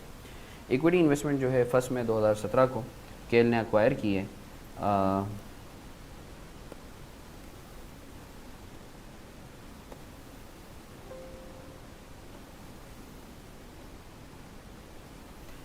On first में 2017 केल acquired following equity investments. Investment A जो purchase की है वो 100 rupees in million है, 100 million की है, transaction cost है 2 मिलियन, टोटल जो पे आउट है वो 102 रुपये का है। इन्वेस्टमेंट बी जो है वो परचेज़ की 150 में, ट्रांजैक्शन कॉस्ट है 3 मिलियन, जो टोटल अमाउंट पे आउट है वो 153 मिलियन है। Investment a was designated as measured at fair value through P&L, whereas investment b was irrevocably elected. हमें पता है कि इरिवोकेबल ऑप्शन होता है, so needless to say at initial recognition as measure at fair value through OCI। Investment b को हमने OCI पे किया हुआ है और इन्वेस्टमेंट ए को जो है हमने P&L पे किया हुआ है। इधर मैं लिख भी देता हूँ for our ease. In October 2017 KL earn dividend of ₹12 million and 9 million on A and B respectively. Dividend income है दोनों की, जो dividend income it would be charge in P&L।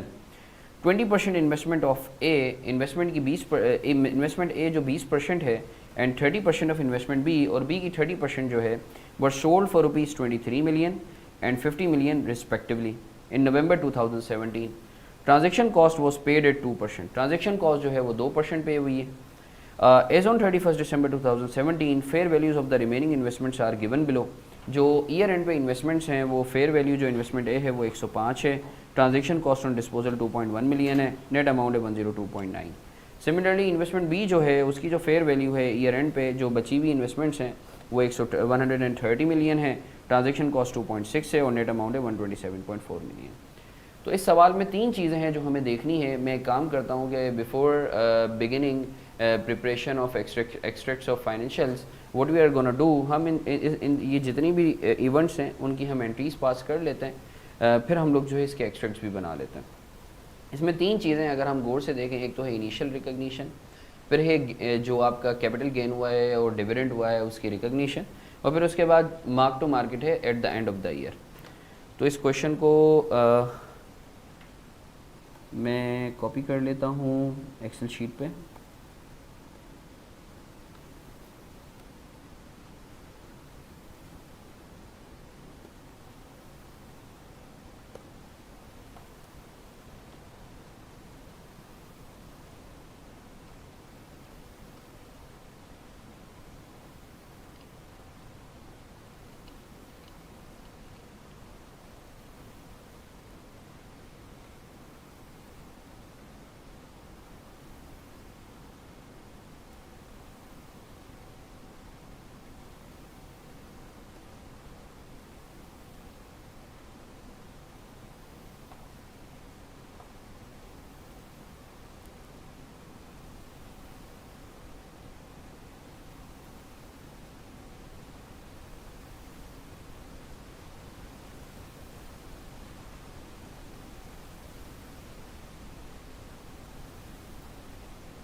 अच्छा जी, फर्स्ट मेरे को आपका financial asset, if you recall financial जो आपका इन्वेस्टमेंट ए है वो फेयर वैल्यू थ्रू P&L पर क्लासीफाई हो रही है और इन्वेस्टमेंट बी जो है वो OCI पे क्लासीफाई हो रही है।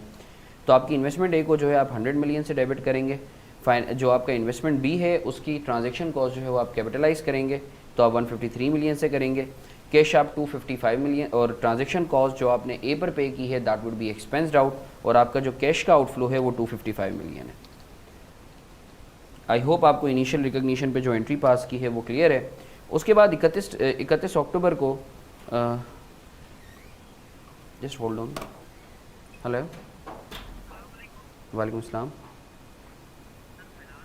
बिलाल मैं क्लास में हूँ, मैं कॉल बैक कर रहा हूँ। Okay okay okay.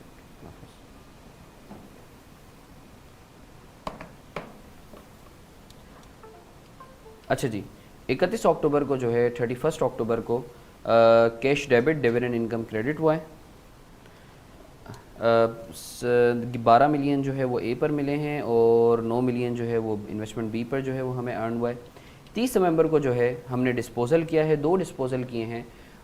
एक तो जो है हमने ए का डिस्पोजल किया है 20% ऑफ इन्वेस्टमेंट ए। अगर आप 20% निकालें, ए जो थी वो 100 मिलियन था, 100 मिलियन की इन्वेस्टमेंट की थी, उसका 20% होता है से 20 मिलियन।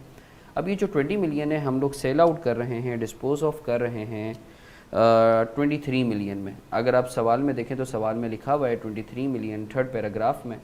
अब आपको पता है कि 23 million you won't be earning, you would be earning like 98% of 23 million, reason being 2% would be the transaction cost. तो 22.54 यू आर अर्निंग, तो इन दोनों का जो डिफरेंस है that would be charged in P&L। Similarly 30 नवंबर को जो है आपने इन्वेस्टमेंट बी जो है वो डिस्पोज की है 30%। आपका जो टोटल इन्वेस्टमेंट बी थी दैट वाज 153 मिलियन। अगर आप इनिशियल रिकॉग्निशन को देखें, अगर आप देखें कि मेरा ये जो है कर्सर होवर कर रहा है, तो 153 मिलियन का 30% कम्स टू 45.9 मिलियन, राइट।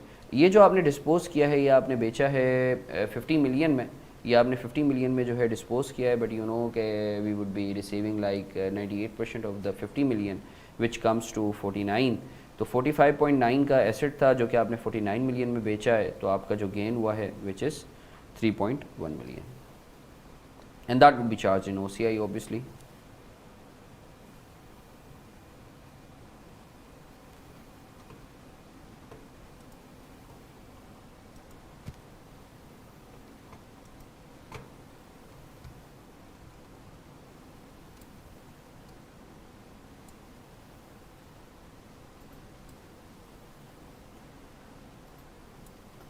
अच्छा जी, फिर मार्क टू मार्केट कर लेते हैं ईयर एंड पे। ईयर एंड पे अगर आप एक बात नोट करें तो आपकी जो, अच्छा मुझे बताएं कि जब आप मार्क टू मार्केट करते हैं तो क्या ट्रांजैक्शन कॉस्ट जो है, should we consider the transaction cost और नॉट? जब आप मार्क टू मार्केट कर रहे होते हैं तो एनी वन ऑफ यू?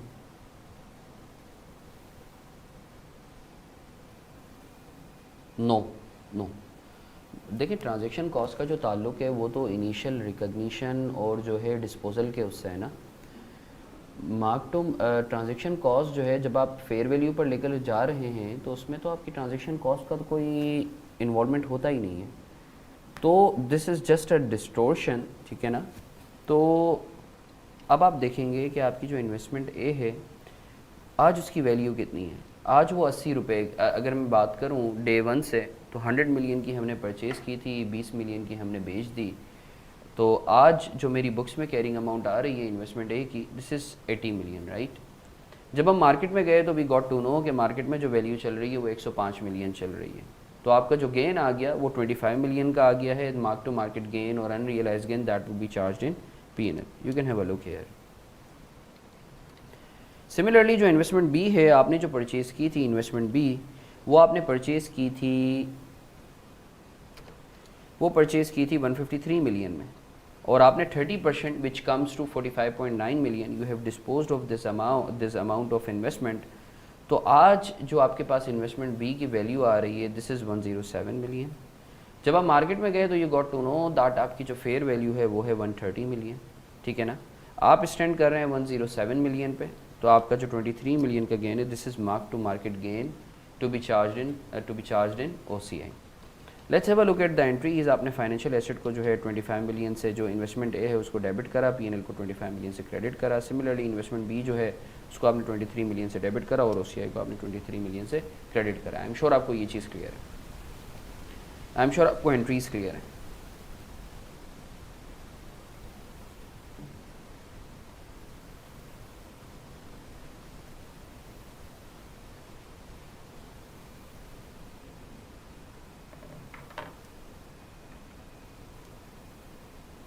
अगर आप लोगों का कोई सवाल है यहाँ तक तो आप लोग प्लीज़ मुझसे पूछ सकते हैं, else we should move on.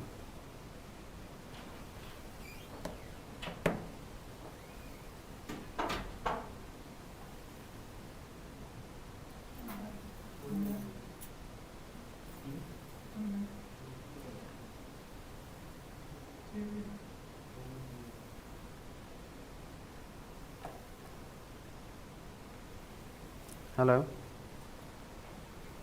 वालेकुम सलाम, कौन? आलमगीर, मैं सेशन में हूँ, मुझे एक काम करो ना, आधे घंटे बाद कॉल कर लो। नहीं। ओके ओके ओके ओके जी हसनैन साहब, बिल्कुल। अगर आप एक बात नोट करें तो अगर आप सिनेरियो देखें तो सिनेरियो में ये मेंशन है कि आपने जो है investment B 30% of investment B जो है वो आपने सेल आउट की है 50 मिलियन में।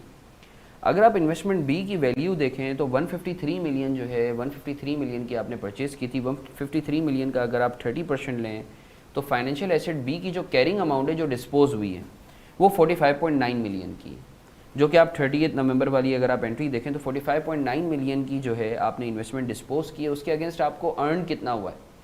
You have earn like gross amount of 50 million. अब आपको पता है कि 50 मिलियन ऑब्वियसली आपने ग्रॉस अर्न नहीं किया है, तो जो है 30 नवंबर की ट्रांजैक्शन सही, हाँ मैं उसी को ही रिपीट कर रहा हूँ इरशाद साहब।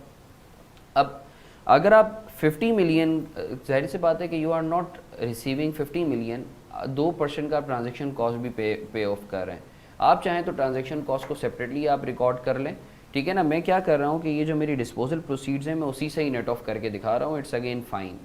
तो मैंने क्या किया, मैंने 50 मिलियन का 98% लिया तो मुझे कैश रिसीव हो गया 49 मिलियन, सही है ना। 45.9 मिलियन वाली चीज़ जो है इन्वेस्टमेंट वो बिकी है 49 मिलियन में, तो मेरा जो गेन हुआ है जो कि OCI में चार्ज होगा this is 3.1 million. I hope आपको 30 नवंबर की जो OCI वाली एंट्री हसनैन साहब वो क्लियर है।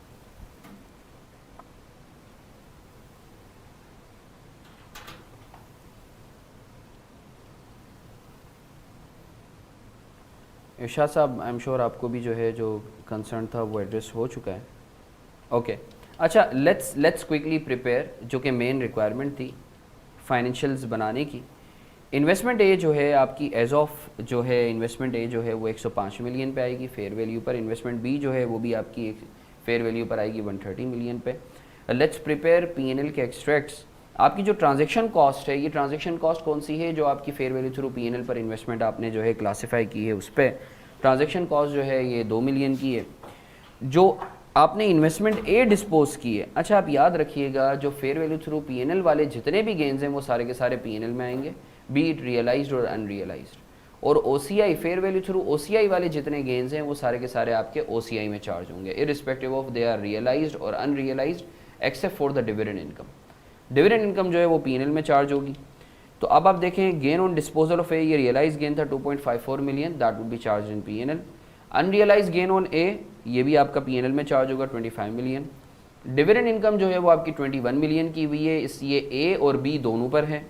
सिमिलरली OCI के जो एक्सट्रैक्ट्स हैं, gain on disposal of B 3.1 million, ये रियलाइज गेन है, और unrealise gain on B 22.9 million जो हमने last time mark to market किया था, ये उस पर आ रहा है। आई एम श्योर आपको जो है ये सिनेरियो क्लियर है।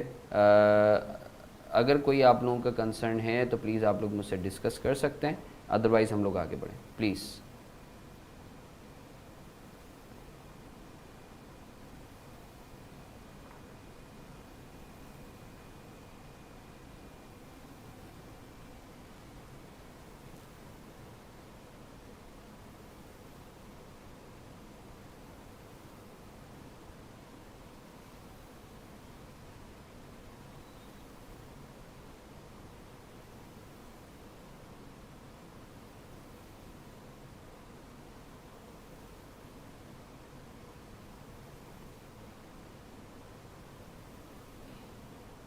अच्छा स्क्रीन क्या वाकई ब्लर है? अहमद साहब ने अभी स्क्रीनशॉट शेयर किया है, मैंने अभी बस ग्रुप पे देखा है। स्क्रीन क्या सब पार्टिसिपेंट्स के पास ब्लर आ रही है?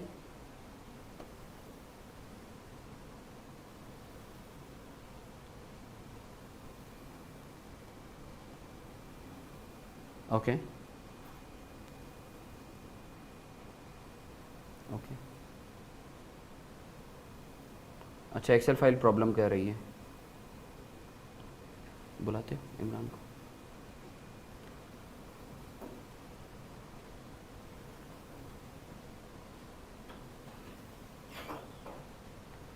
अच्छा मैं आप लोगों से जो है ना एक्सेल फाइल और सारी जितनी भी प्रेजेंटेशन हैं वो सारी की सारी मैं आप लोगों से शेयर कर रहा हूँ अभी ग्रुप पे।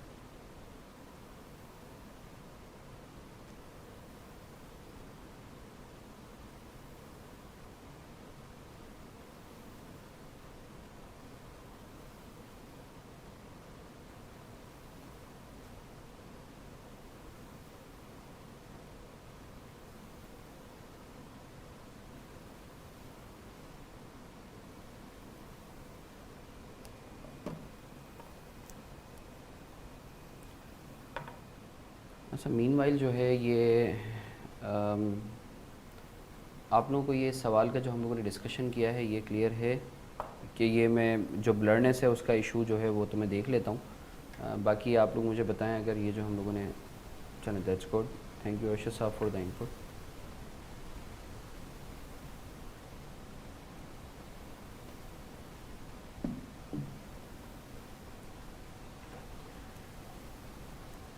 Now moving on to debt instrument measurement, again it's bit more of modalities, क्योंकि इसमें आईआरआर और कूपन रेट का जो है वो थोड़ा सा कॉन्सेप्ट है। अच्छा, मैं आप लोगों से समझना चाहूँगा before discussing starting of discussion on this, मैं चाहूँगा थोड़ा सा आप लोग जो है अपना इनपुट दें कि एक होता है कूपन रेट और एक होता है आईआरआर, जिसको हम लोग जो है इफ़ेक्टिव इंटरेस्ट रेट भी कहते हैं या इम्प्यूटेड रेट ऑफ रिटर्न भी कहते हैं। तो आप लोग मुझे थोड़ा सा इनपुट दे सकते हैं, what is the difference between coupon rate and IRR, जिसको हम इम्प्यूटेड रेट ऑफ रिटर्न भी कहते हैं या इफेक्टिव इंटरेस्ट रेट भी कहते हैं। Please over to all of you.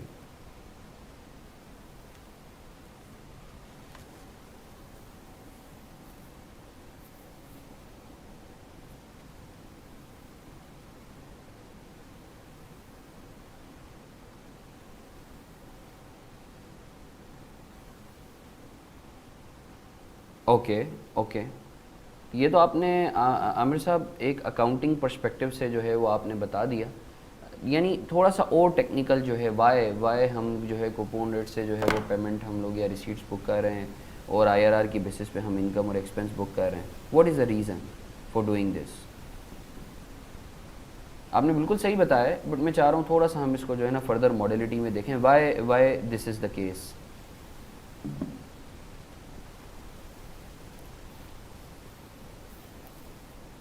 Okay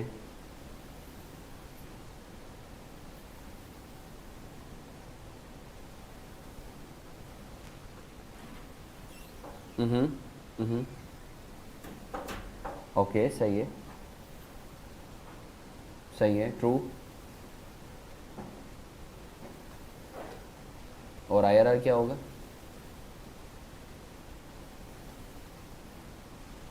Excel sheet जो है ना वो ब्लर नज़र आ रही है पार्टिसिपेंट्स को। नहीं, वो एक्सेल शीट अभी हम लोगों ने, अच्छा आप लोग मुझे अगर थोड़ा सा गाइड करें।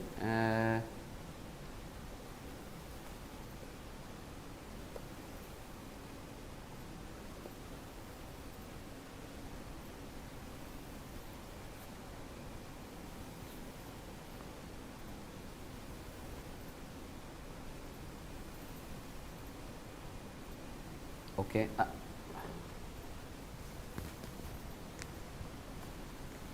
आई अप्रिशिएट, यानी आपने जो है बिल्कुल सही बताया है, तो इसको मैं थोड़ा सा और बेहतर अंदाज में जो है आप लोगों से डिस्कस करता हूँ। अच्छा, मीनवाइल आप लोग मुझे थोड़ा सा इनपुट दें, ये एक्सेल शीट जो है ना, अभी चूँकि हमारे पास ये आईटी के पर्सनल भी हैं, तो मुझे बताएं एक्सेल शीट अभी आप लोगों को क्लियरली नज़र आ रही है या अभी थोड़ी सी ब्लरनेस है?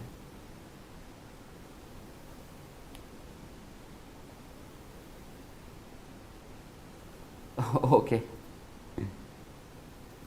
ये इमरान क्या इशू हुआ होगा? इंटरनेट अच्छा, हमारे पार्ट में इंटरनेट का इशू हुआ? मीनवाइल अच्छा, एक दो बच्चे का हुआ ना, हाँ हाँ, वीडियो वाला ठीक है। अच्छा ये अभी ये आईटी के जो है एक्सपर्ट हमारे साथ बैठे हुए हैं, तो ही इज़ लाइक कि हो सकता है कि इंटरनेट का इशू आपके पार्ट पर हो और माइट बी द केस कि हमारे पार्ट पर हो। तो अगर तो ये सबके साथ इशू है तो ऑब्वियसली वो इंटरनेट का इशू है, तो इसको मैं देख लूँगा। तो खैर, इमरान म्यूट कर दो बाई डिफ़ॉल्ट सबको।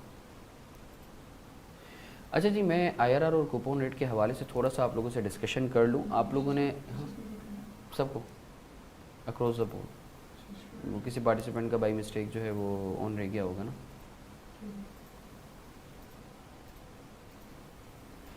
अच्छा देखिए, कूपन रेट जो है ना, it's a legal rate decided between the lender and the borrower. जो भी आपके एग्रीमेंट में लिखा हुआ होता है कि जो लेंडर पे करेगा और जो लेंडर को मिलेगा और बोरोवर को जो बोरोवर पे करेगा, that's actually the agreed rate और लीगल रेट। और आपको पता है कि अकाउंटिंग जो है वो हम लोगों की चलती है वो सब्सटेंस की बेसिस पर रादर देन लीगल बेसिस पे। Ideally, normally, usually, legal side is equivalent to the substance side of the transaction. However, in some scenarios, there is a difference between the legal side and substance side of the transaction. For example, मैं आपसे एक let's say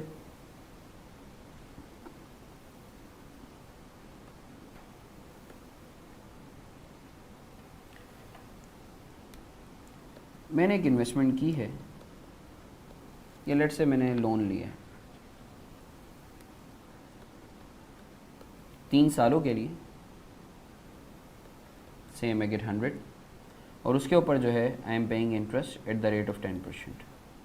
this is case 1.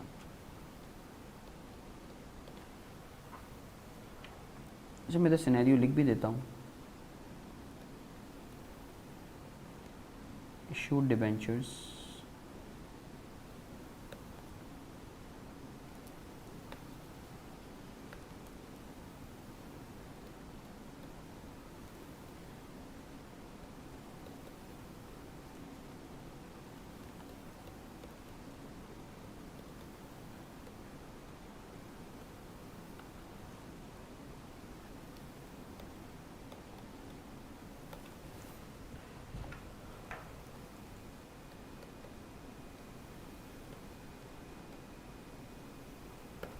तीन सालों के लिए मैंने 10% पे जो है वो डिबेंचर्स इशू किए हैं. 100 रुपये पर जो पहले साल का इंटरेस्ट है वो है 10. दूसरा साल पे 100 रुपये के ऊपर ऑब्वियसली इंटरेस्ट इज एनुअलाइज, तो जो है हर साल का अलग अलग मैं इंटरेस्ट कैलकुलेट कर रहा हूँ. 100 रुपये पर 10. इफ़ेक्टिवली अगर मैं एवरेज आउट करूँ तो हर साल का जो मेरी बोरोइंग थी वो 100 की थी और जो इंटरेस्ट था वो था 10. अगर मैं इफ़ेक्टिव रेट निकालूं, मेरा जो एग्रीड रेट है वो तो 10% है. अगर मैं इफ़ेक्टिव रेट निकालूं तो इफ़ेक्टिवली जो मेरा रेट है, जो मेरी बोरोइंग के ऊपर कॉस्ट है, दिस इज 10%. अच्छा, ये जो इफ़ेक्टिव रेट आया है, दिस इज कॉल्ड IRR. अच्छा, वो बचपन में हम एक फार्मूला पढ़ते थे ना कि capital a divided by small a, फिर जो है प्लस कैपिटल बी, वो IRR निकालने का एक फार्मूला. तो अब ऑब्वियसली वो फार्मूला अब हम यूज़ करते भी नहीं है, तो अब तो एक्सेल, थैंक्स टू एक्सेल के इज इक्वल टू IRR करके आप कैश फ्लोस प्लॉट कर लें. तो इस सिनेरियो में अगर आप देखें तो आपका IRR और कूपन रेट आपस में बराबर है. आपका जो एग्रीड रेट है इन सब्सटेंस आप उतना ही पे कर रहे हैं. अब इसके बरक्स मैं एक और केस देता हूं तो जिससे आप लोगों को जो है थोड़ा सा बेहतर और आइडिया होगा. केस 2, लेट्स से ये जो डिबेंचर्स हैं ये रिडीम पार पर होने की बजाय आप अज्यूम करें कि 10 रुपये के प्रीमियम पर रिडीम हो रहे हैं. इट मीन्स कि जो है अगर मैंने डिबेंचर्स इशू किए हैं बीइंग अ बोरोवर, तो मैं जो है 100 रुपये का आज जो है फॉर एग्जांपल फाइनेंस ले रहा हूं, उसके ऊपर हर साल पे 10% का इंटरेस्ट पे करूंगा और रिडेम्पशन के वक्त 10 रुपये का प्रीमियम भी मैं पे करूंगा. तो अब उस सिनेरियो में होगा क्या, अगर आप एक बात नोट करें,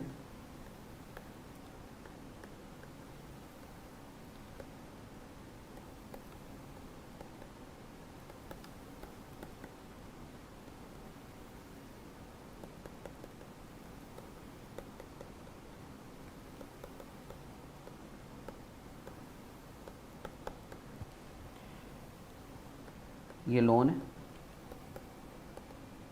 ये इंटरेस्ट है. 100 का लोन लिया, 10 का इंटरेस्ट पे करा. 100 का लोन ईयर 2 में भी लिया, 10 का पे करा. 100 का मैंने लोन लिया. अब अच्छा, अब हम ये सब समझते हैं कि प्रिंसिपल के ऊपर जो भी हमने पेमेंट की है, this is technically our cost, right. अब ईयर 3 में अगर आप एक बात नोट करें तो एक तो आपने इंटरेस्ट पे करा है 10 का और फिर प्रीमियम भी 10 का पे करा है, तो effectively your cost is ₹20 in year 3. तो अगर मैं एवरेज आउट करूं, एक मोटा मोटा अगर मैं हिसाब लगाऊं, तो मैंने 100 रुपये लिए हैं और उसके एवज मैंने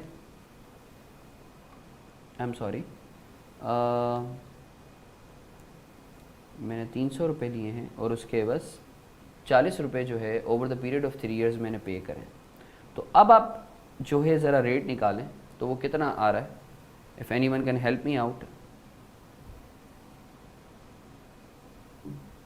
अप्रॉक्सीमेटली 13%. इस सिनेरियो में जो आपकी एग्रीड कॉस्ट है या लीगल कॉस्ट है वो 10% है, बट आपकी जो इफेक्टिव कॉस्ट आ रही है वो 13% आ रही है. This is called IRR. और आपको पता है कि अकाउंटिंग जो है हम लोग सब्सटेंस की बेसिस पर करते हैं रादर देन लीगल फॉर्म की बेसिस पर। यही वजह है कि आप जैसे अभी आमिर साहब ने आई बिलीव अर्ज की थी कि आपकी जो रिसीट्स और पेमेंट्स होती है ना, क्योंकि lender would only be bothered about जो एग्री हुआ है उससे, तो रिसीट्स और पेमेंट जो है वो आप कूपन रेट की बेसिस पर जो है बुक करते हैं, जबकि आपकी इनकम और एक्सपेंस जो है वो IRR की बेसिस पर बुक होता है। अच्छा, अब सवाल ये पैदा होता है कि हसन देखो, अगर IRR और कूपन रेट जो है वो सेम है तो कोई मसले वाली बात नहीं है।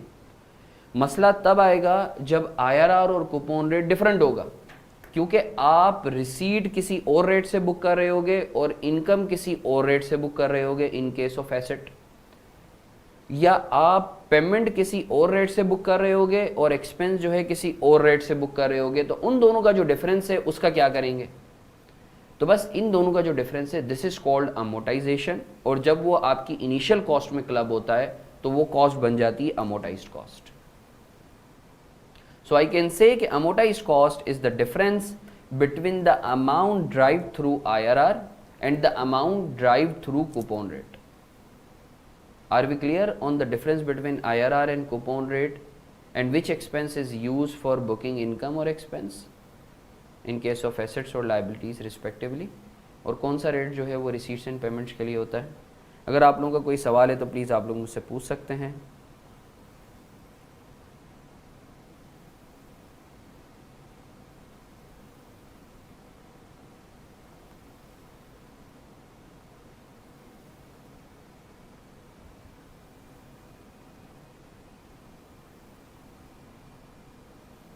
Any question, please?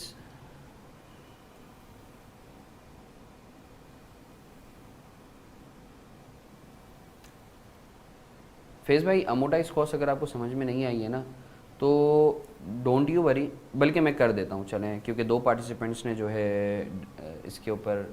अच्छा देखें, लेट्स से एक टेबल में बनाता हूँ इसी सिनेरियो पे। ये मेरा ओपनिंग बैलेंस है, ये मेरा इंटरेस्ट है, ये मेरी पेमेंट है, और ये मेरा क्लोजिंग बैलेंस है। अच्छा, अभी हमने अर्ज़ की, मैं एक मोटी मोटी बात कर रहा हूँ, सही है ना, मैं अभी एक्यूरेटली बात नहीं कर रहा, सिर्फ ये फ़ेज़ और अब्दुल्ला को समझाने के लिए। मेरा जो ओपनिंग बैलेंस था, ओपनिंग लायबिलिटी थी, वो थी 100। जो मैं इंटरेस्ट बुक करूँगा, इंटरेस्ट जो बुक करूँगा वो मैं बुक करूँगा ऑब्वियसली 13% की बेसिस पर ना, being the substance of the transaction.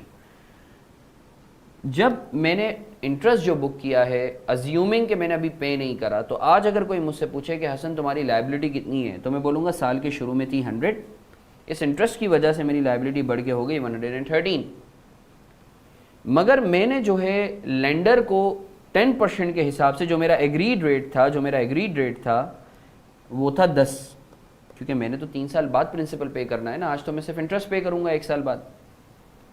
तो आज अगर कोई मुझसे पूछे क्लोजिंग बैलेंस मेरा कितना है, क्लोजिंग बैलेंस, तो मैं क्या बोलूँगा 100 + 13, 113 - 10 which comes to 103 closing balance. तो ये जो 103 है this is called amortised cost. I hope you got the point.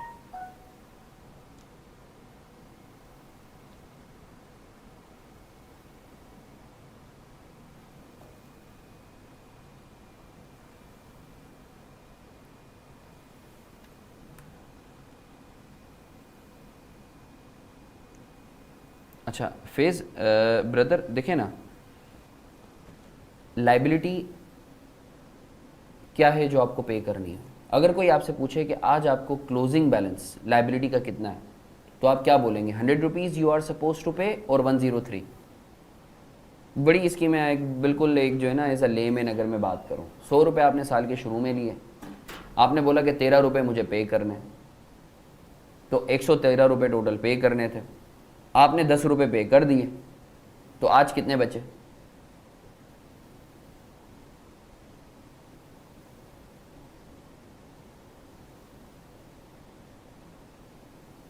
ठीक है ना। अच्छा, अब मज़े की बात यह है कि इसके ऊपर मैं थोड़ा सा एड ऑन कर दूं जो हमारे बिगिनर्स पार्टिसिपेंट हैं, कि ये जो प्रीमियम है ना, ये over the period of 3 years आप ये देखिएगा कि अमोर्टाइज कॉस्ट 100 रुपये से बढ़ के 110 हो जाएगी। और वो 10 रुपया, क्योंकि देखें आप हर साल जो है वो तो इंटरेस्ट पे करें ना, प्रीमियम तो पे ही नहीं कर रहे। तो एक्चुअली ये जो है ये प्रीमियम है जो आप हर साल जो है ना इसको लाइबिलिटी की कॉस्ट का हिस्सा बना रहे हैं। अच्छा, मैं प्रैक्टिकली आपको थोड़ा सा बताऊं, बल्कि चले मैं अभी नहीं बताता, इसको मैं इंशाल्लाह नेक्स्ट क्लास में बताऊंगा, क्योंकि अभी हम लोगों ने इलस्ट्रेशन वगैरह की नहीं है। तो मेरे ख्याल से आज हम लोग यहीं तक ही रखते हैं। Thank you so much for the patience, जो थोड़ी बहुत डिस्ट्रैक्शन आई आप लोगों के सपोर्ट के लिए, to make the session interactive as well.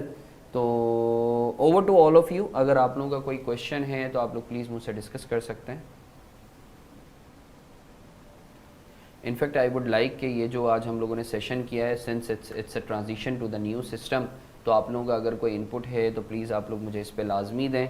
सो जो है आप मुझे ये चीज़ इनफैक्ट आप बताएं कि क्या हम लोग जो है पुराना जैसे हम लोग जो मॉडल यूज़ कर रहे थे कि हम लोग जो है वो ऑडियो क्लासेस ले रहे होते हैं, तो इज़ इट फ़ाइन, या फिर हम लोग ये वाले मॉडल को जो है हम लोग कंटिन्यू, जो नया वाला मॉडल है, आपकी क्या सजेशन है?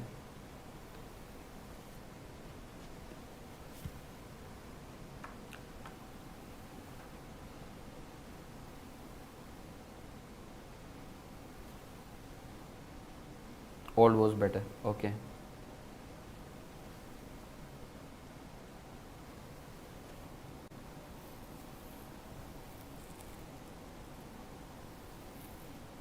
ओके,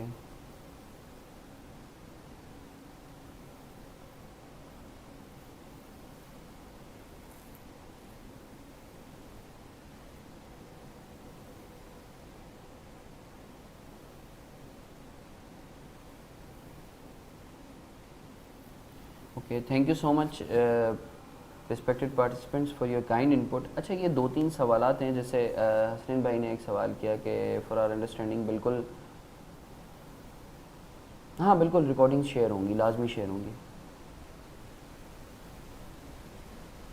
अच्छा, बाकी जो एक कंसर्न है ना आप लोगों का कि वो जो ब्लरनेस आ रही थी, तो रेस्ट एश्योर्ड इंशाल्लाह वो कल के सेशन में जो है वो भी रिजॉल्व हो जाएगा। तो जो है क्या कहते हैं, बाकी रिकॉर्डिंग्स भी बिल्कुल अवेलेबल हो जाएंगी। मैं उमर को एक दफ़ा बोल भी दूंगा कि he better be proactive on sharing the recordings of the sessions. बाकी वजीहा आपका जो सवाल है ये इंशाल्लाह कल हम लोग इसके ऊपर जो है वो डिटेल में डेलिब्रेट करेंगे, तो जो है वहाँ आपका क्लियर हो जाएगा। तो आज हम लोग यहीं तक ही रखते हैं, तो इंशाल्लाह फिर कल मुलाकात करते हैं। So, should we call it a day?